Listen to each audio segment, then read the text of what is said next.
ঘাম দিয়ে এক জায়গায় জমা হবে। কিছুক্ষণ পরে আগুনের বেদ দিয়া যখন জাহান্নামীদেরকে ফেরেশতারা প্রহার করবে, জায়গা থেকে রক্ত বের হবে, এই রক্তটাও ঘামের সাথে গিয়া মিশবে। এই আক্রান্ত জায়গা পচবে, গলবে, এখান থেকে পুজ নির্গত হইয়া ওই ঘাম এবং রক্তের সাথে মিশবে।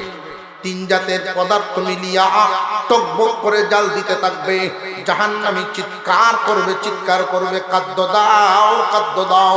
তাদেরকে দেওয়া হবে জাক্কুম নামক একটা ফল।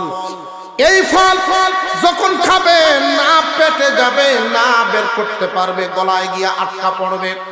চিৎকার করতে থাকবে, পানি দাও, পানি দাও।